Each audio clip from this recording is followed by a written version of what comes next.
Hi students, welcome to Paritran classes. I hope you all are doing very well.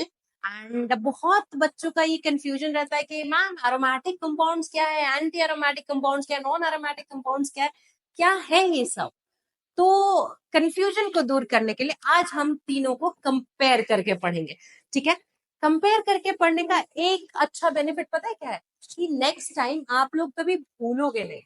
तो अब हमारा काम तो यही है कि आप लोगों की पढ़ाई ज्यादा से ज्यादा जैसे इजी हो जाए वो करें, है ना।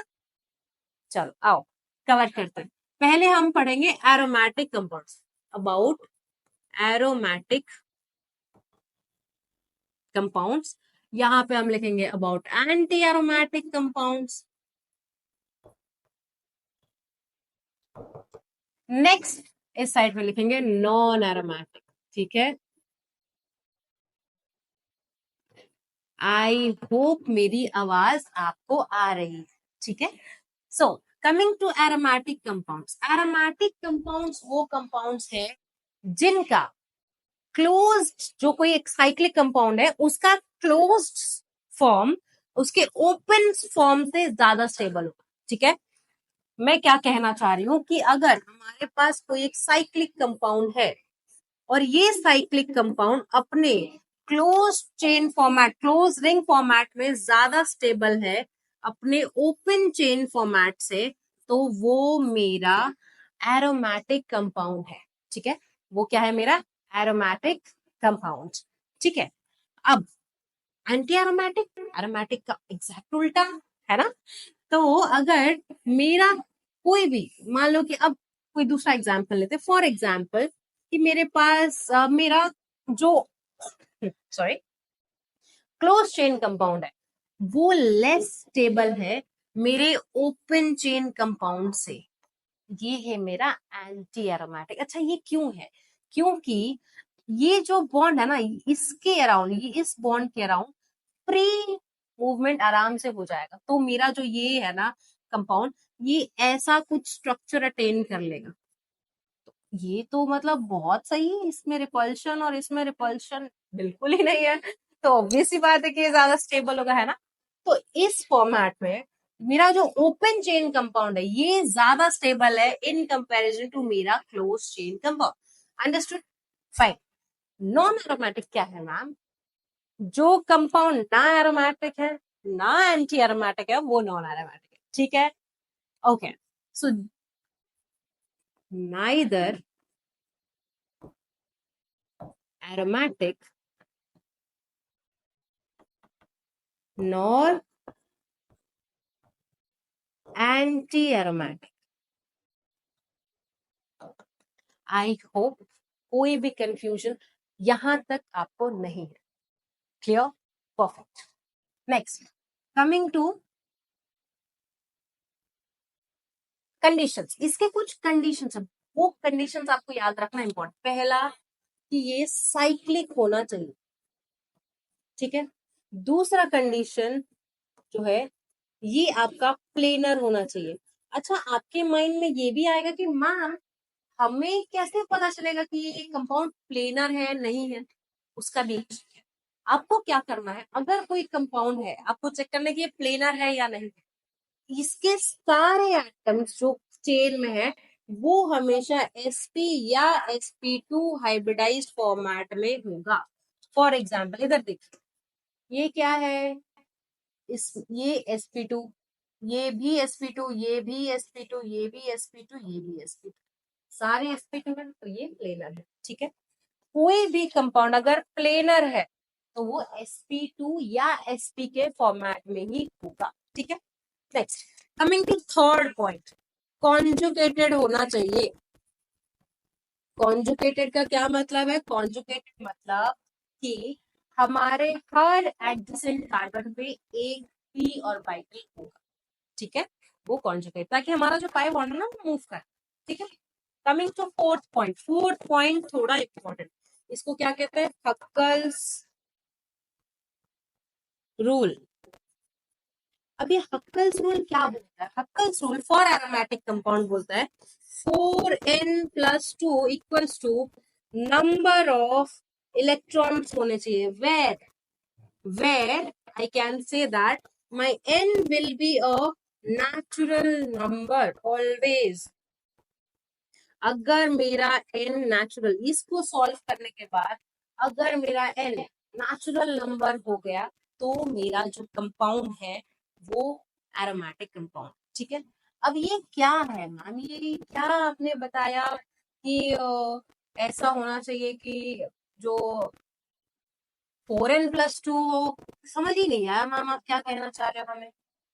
वो भी एक्सप्लेन करते हो, ऐसा कोई दिक्कत वाली बात नहीं है। देखो अब अभी हमने लिया था बेंजीन का स्ट्रक्चर, है ना, ऐसा।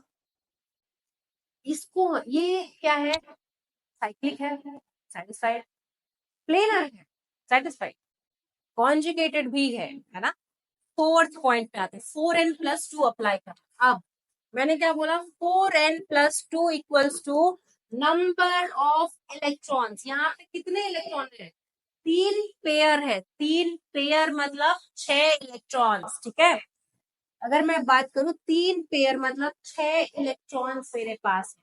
तो इसको अब हमें प्रूव कर, मतलब इसको हमें इक्वेट करना। अगर n का वैल्यू नेचुरल नंबर आए, मतलब 1 2 3 4 5 ऐसे, तो ये एरोमेटिक है। ठीक है, अब एक बार देखते हैं जो n का वैल्यू है, क्या इसको सॉल्व करने के बाद तुम्हारा आंसर 1 आ रहा है, वैल्यू 1 आ रहा है।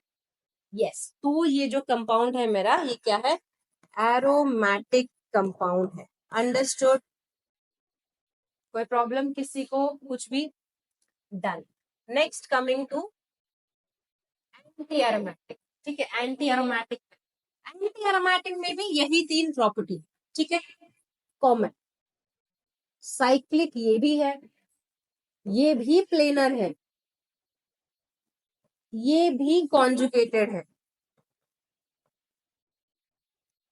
ठीक है, फोर्थ वन इज, इसका जो रूल है ना, अक्कल्स रूल, ये क्या कहता है, ये कहता है 4n equals to number of electrons होने चाहिए।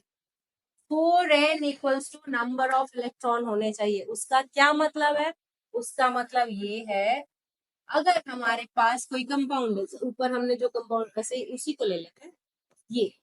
ठीक है, अब इसको हमें सेटिस्फाई कराना 4n equals to number of electron. ठीक है, उससे पहले एक बार इसको ना हम एरोमेटिक के मेथड से करते हैं। ठीक है, क्यों सेटिस्फाई नहीं करता वो देख। अब एरोमेटिक में क्या बोलता है, 4n+2 सेटिस्फाई कराना है ना।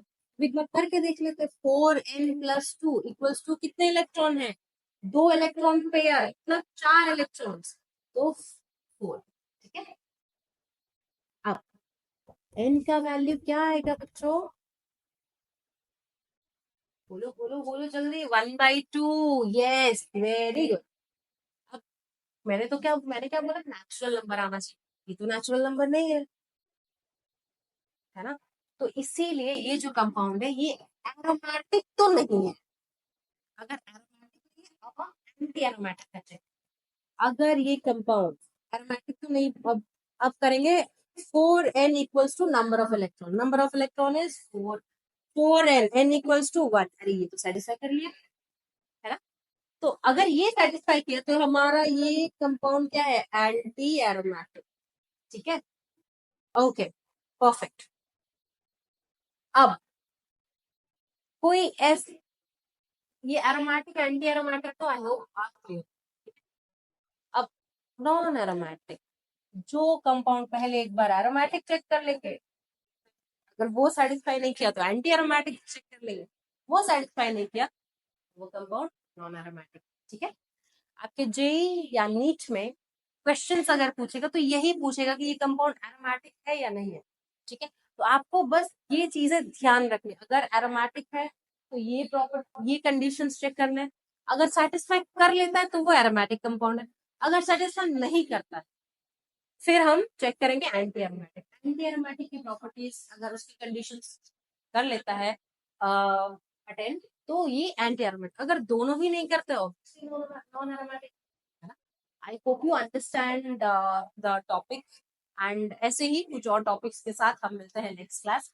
If you have any such doubt तो आप कमेंट सेक्शन में उसको छोड़ दीजिए, and definitely I will revert back. कोई भी कंफ्यूजन हो, you can ask that. Hope आप अच्छे से पढ़ाई करें, एंड अंटिल देन मिलते हैं, बाय बाय।